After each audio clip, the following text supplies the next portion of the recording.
महाराज, महाराज,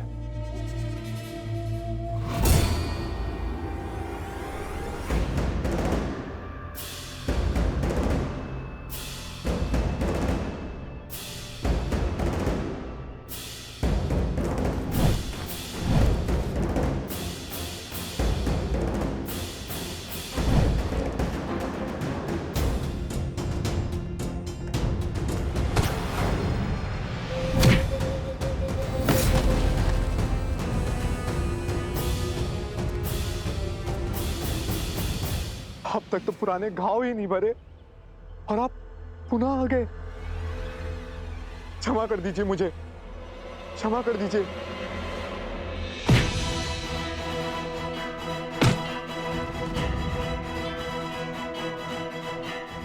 एक क्षण, मैं तो कहां है तुम्हारे महाराज? वो बहरूपिया सहस्त्र मुख रावण, बताओ, अन्यथा मैं तुम्हें मार डालूंगा। तुम मुझे उत्तर दोगे या फिर अपने प्राण? अब बताओ, कहां है तुम्हारे महाराज? वहां अंदर होंगे।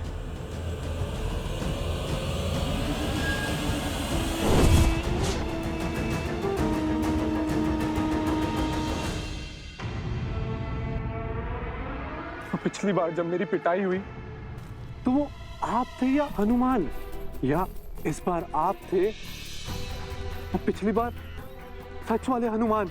यदि कोई तुम पर प्रहार करे तो तुम उसे मेरी जानकारी दे दोगे? नहीं। तो अब क्या कर रहे थे? महाराज क्षमा कीजिए, मैंने आपको पहचाना नहीं।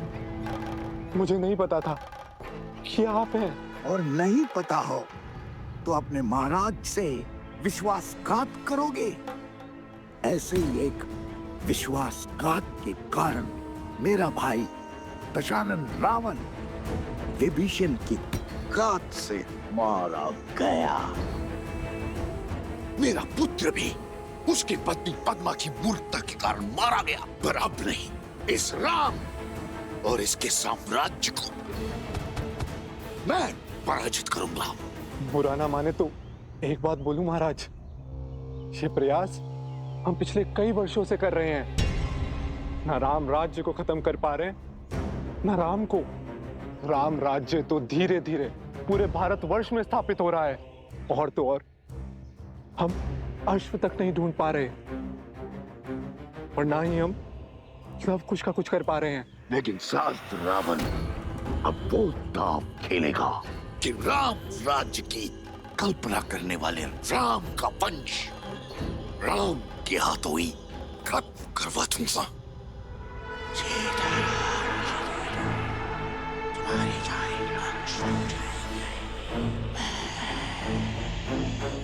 अद्भुत अद्भुत योजना है महाराज। यदि ये योजना सफल हुई तो राम इस बार अपने पुत्रों का वध करने से नहीं चूकेगा। फिर राम भी वही असहनीय दुख भोगेगा जो अपने पुत्र की मृत्यु के बाद मैं भोग रहा हूं।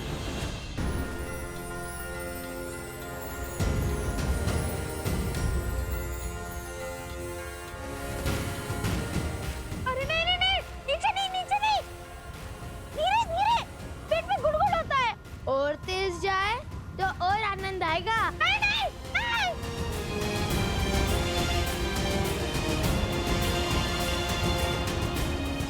भैया भैया भैया, वो देखो, विशाल पर्वत भी चींटी समान लग रहा है। तुम्हें बहुत आनंद आ रहा है ना? क्यों नहीं आएगा? कुछ समय के लिए पंछी बन गए हैं हम। यदि हम सदा सदा के लिए हनुमान जी के पास रहे तो जब मन करे ऐसे ही घूम फिर लेते। अच्छा है, ये इच्छा अब पूर्ण ही रहे। देखिए भैया, सोमकर्ण कैसे डर रहा है। भैया आप इतने गंभीर क्यों हैं? क्योंकि तुमने अभी तक वो नहीं सोचा कि हनुमान जी है तो श्री राम के भक्त ही। भैया इतनी तेज वायु में कुछ सुनाई नहीं दे रहा। थोड़ा ऊंचा कहो ना। मैं ये कह रहा हूँ कि उनका ही कार्य महत्वपूर्ण है उनके लिए।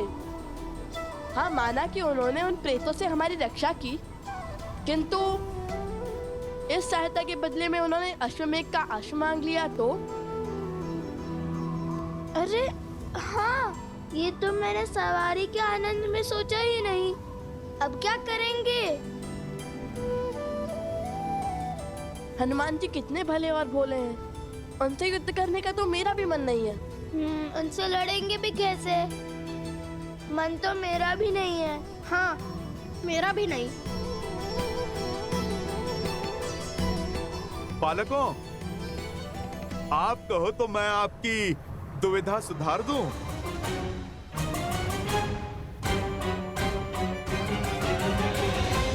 आपने हमारी बातें सुन ली?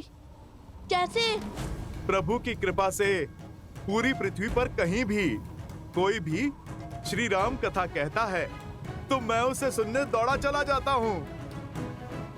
और आप तो मेरे ही हाथ पर बैठकर आप इतने जोर जोर से मेरे ही प्रभु का नाम ले रहे हैं, भला मैं कैसे नहीं सुनूंगा?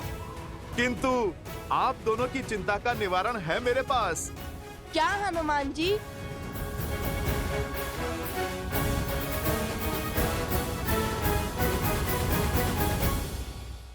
धन्यवाद। ग्रहण करिए, लव कुश भी आते ही होंगे। ऋषि अगस्त्य ने उन्हें किसी महत्वपूर्ण उद्देश्य के लिए भेजा है।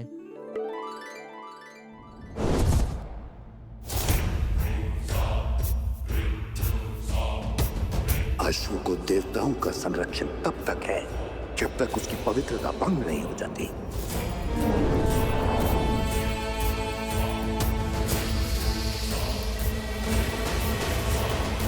ये लो बानासुर, इसमें मेरी मायावी शक्तियां समाई हैं। इसे केवल उस अश्व के निकट ले जाना। इसकी सहायता से वो अश्व तुम्हारी दृष्टि में आ जाएगा, साथ ही उसकी पवित्रता भी भंग हो जाएगी। एक बार वो अपवित्र हुआ, फिर देवता भी उसका साथ छोड़ देंगे।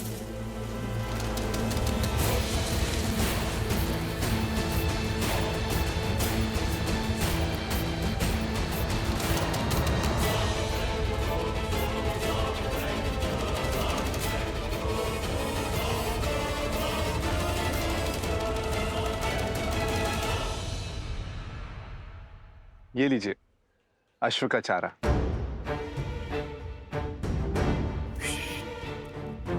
क्या कर रहे हो? धीरे बोलो, कहीं अयोध्या के किसी दूत या सैनिक ने सुन लिया तो?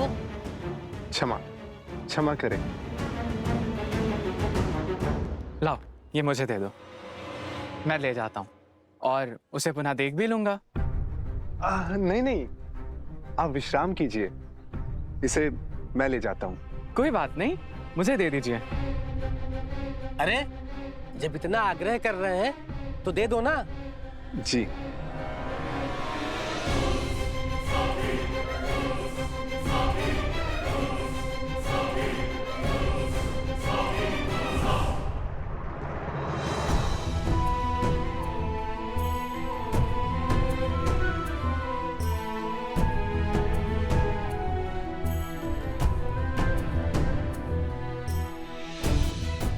लक्ष्मण कहाँ है?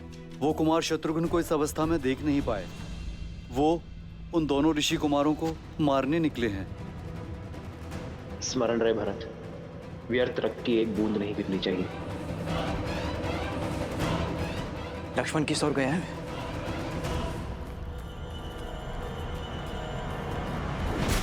नहीं नहीं, तुम नहीं जा सकते।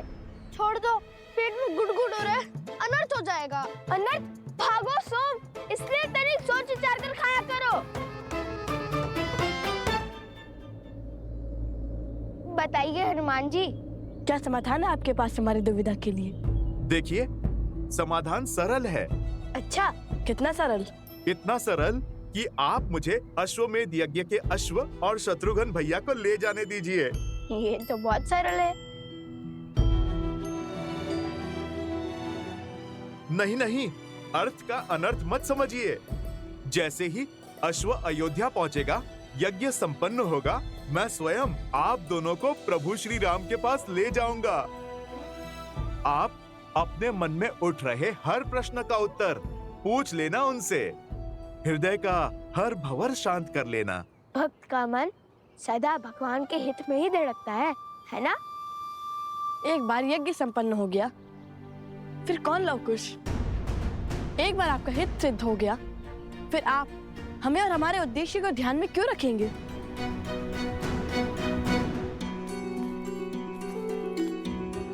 यदि ये दोनों ना माने तो ये घटना दुर्घटना में बदल जाएगी। युद्ध की घड़ी आ जाएगी। शत्रुघ्न भैया तो ठीक है, किंतु लक्ष्मण भैया का क्रोध, उसे कैसे संभालूंगा मैं?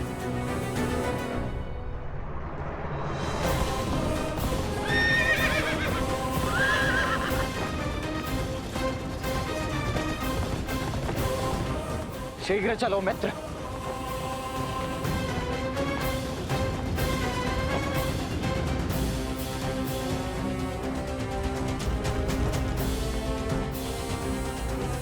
भरत भैया,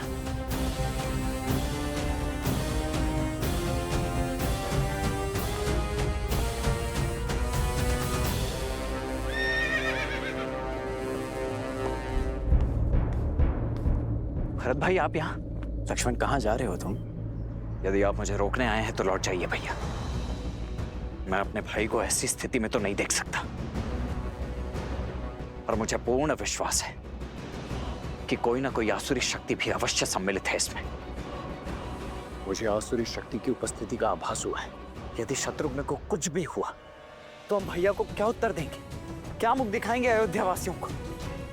न जाने वो दोनों ऋषि कुमार हैं भी, या उनके रूप में कोई मायावी शक्ति या कोई राक्षस। बस बहुत हुआ भैया, बहुत लुका छिपी का खेल खेल लिया उन दोनों ने।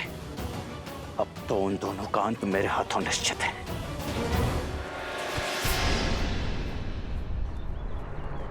शांत हो जाओ लक्ष्मण। मैं तुम्हें यह अनर्थ नहीं करने दूंगा। राम भैया ने हमें रक्तपात की अनुमति नहीं दी है। वार्तालाप से समाधान संभव नहीं है भैया। यदि होता तो वो दोनों शत्रुघ्न की ऐसी दुर्दशा तो कदापि नहीं करते। मुझे मत रोकिए भैया, चाहे किसी भी स्थिति में लेकर आऊं, परंतु मैं उन दोनों को भैया राम के समक्ष प्रस्तुत तो अवश्य करूंगा। एक मार्ग और है लक्ष्मण। युद्ध के अतिरिक्त और कौन सा मार्ग शेष है भैया? जहां हर आशा का अंत होता है, वहां आशा का एक ही मार्ग शेष रह जाता है। हनुमान जी। हनुमान जी? हमें हनुमान से मिलना होगा लक्ष्मण। उनका समर्थन ही इस संकट का समाधान होगा।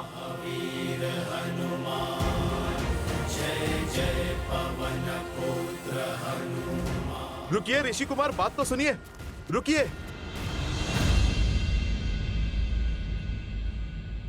यदि आप दोनों को छल लगता है तो फिर ठीक है, आप मुझे अश्व बाद में दे देना।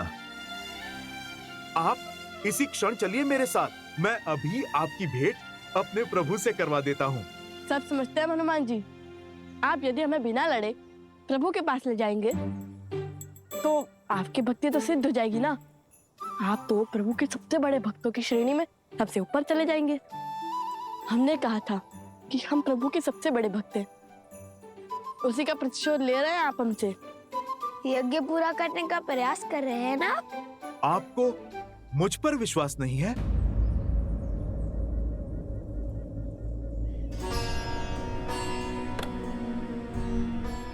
ऐसा मत कहिए महाबली।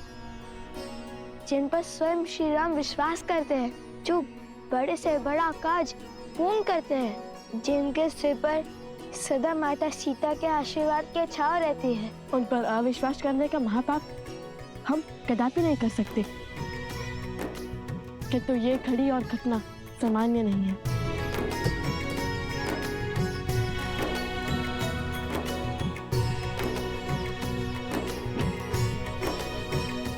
मन का विश्वास असामान्य घटना को भी सामान्य कर देता है। हट से बात नहीं बनेगी ऋषि कुमार। जो यज्ञ चल रहा है उसका संपन्न होना अति आवश्यक है, तभी आपके प्रश्नों के उत्तर मिल पाएंगे। अनर्थ हो गया, अनर्थ, अनर्थ हो गया, अनर्थ, अनर्थ हो गया। मार्ग में ही कहा था ना, जल्दी भागो। अरे वो नहीं, अश्व, अश्वमेध का अश्व। क्या हुआ अश्वमेध का अश्व को? मेरे साथ चलिए। चलो।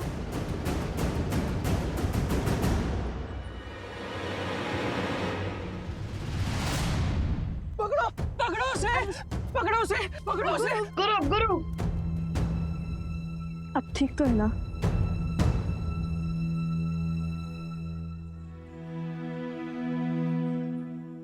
मुझे क्षमा करना। वो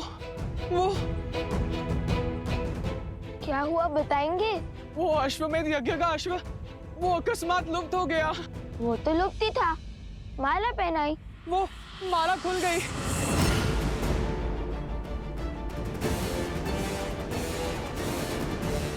और फिर अश्व लुप्त हो गया। वो कोई असुरी शक्ति थी। मैंने अश्व को खो दिया। क्या? क्या?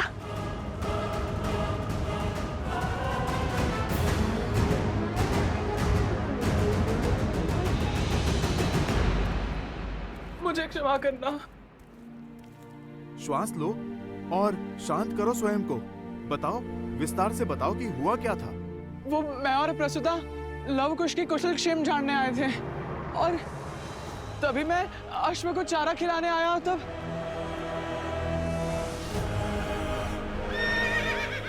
कहाँ चले भाई? तनिक अनाज उठाने में सहायता कर दो। आप जाइए, मुझे मार्ग पता है।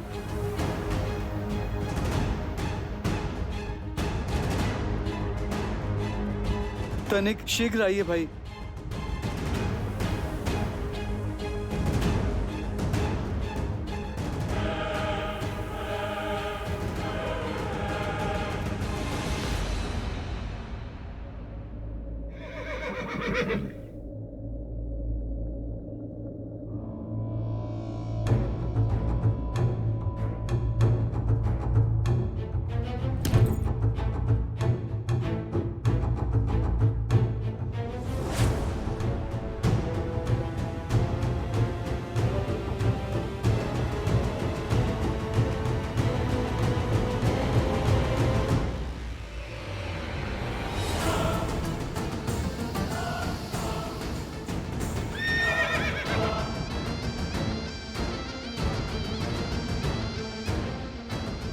छी, ये चारे में क्या मिला है?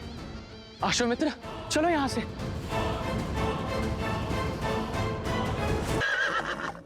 तुम ठीक हो? बताओ, तुम्हारी सुरक्षा ही हमारा दायित्व है।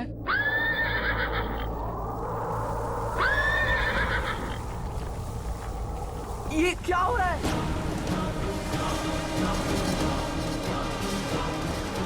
अरे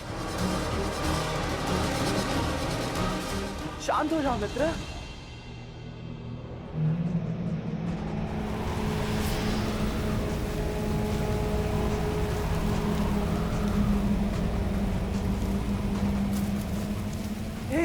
हे भगवान, ये क्या हो रहा है? ये विचित्र है। मैं स्वयं ही स्वयं को देख पा रहा हूं। अवश्य ही मुझे कोई भ्रम हो रहा है। आओ, इस हो रहा हो।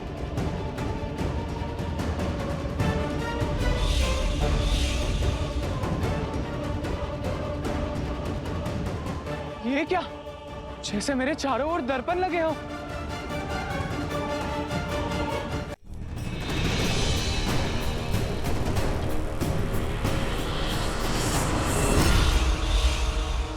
कौन है वहां? कौन है?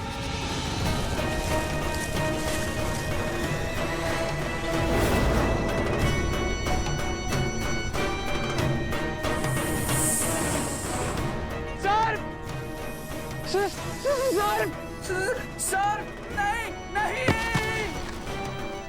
क्या? इतना बड़ा सर्प?